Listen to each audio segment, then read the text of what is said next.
Year sale December 31 முதல் ஜனவரி 4 வரை. Smart mobile வாங்கும் அனைவருக்கும் 3 years இலவசம். அனைவருக்கும் இதயத்தின் பொங்கல் நல்வாழ்த்துக்கள். பொங்கலோ பொங்கல்.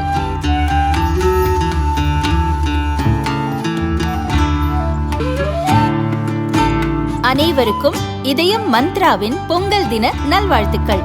பொங்கலோ பொங்கல். மதுரையைச் சேர்ந்த தொழிலாளி ஆறுமுகம்.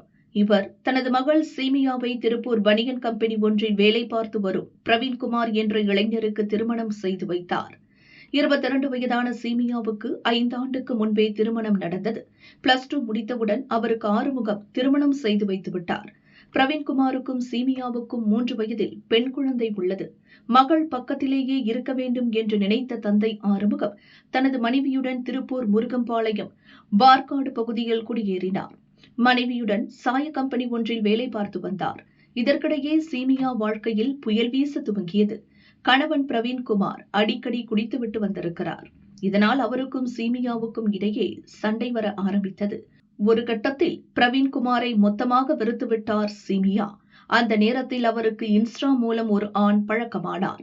அவரது ஆசை வார்த்தையில் மயங்கிய சீமியா கணவன் மற்றும் பிள்ளையை விட்டு கள்ள காதலனுடன் ஓடி போக முடிவெடுத்தார். அதன்படி 17 நாட்களுக்கு முன்பு வீட்டை விட்டு வெளியேறினார். காதலனுடன் பல இடங்களுக்கு சென்றார். மகள் காணாமல் போனது தொடர்பாக வீரபாண்டி போலீஸ் ஸ்டேஷனில் ஆறுமுகம் புகார் செய்தார்.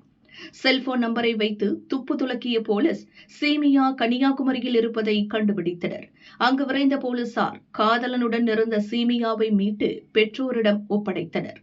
கணவனை விட்டுவிட்டு இன்னொருத்தனுடன் மகள் ஓடிப்போனதை ஆறுமுகத்தால் தாங்க முடியவில்லை.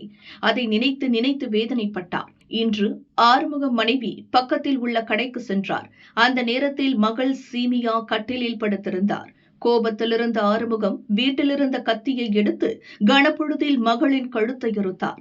சம்பவ இடத்திலேயே இரத்த வெள்ளத்தில் துடிதுடித்து சீமியா இறந்தார். இதற்கிடையே கடைக்கு போன மனைவி வீடு திரும்பினார். மகள் இறந்து கிடப்பதை பார்த்து கதறி அழுதார். அவரிடம் நான் தான் கொலை செய்தேன் என்று ஆறுமுகம் கூறினார். சத்தம் கேட்டு வந்த அக்கம் பக்கத்தினர் கொலை நடந்ததை அறிந்து போலீசுக்கு தகவல் கூறினர். போலீசார் வரும்போது ஆறுமுகம் வீட்டில்தான் இருந்தார். சீமியா சடலத்தை கைப்பற்றி கொலை வழக்கு பதிவு செய்த போலீசார் ஆறுமுகத்தை கைது செய்து சிறையில் அடைத்தனர்.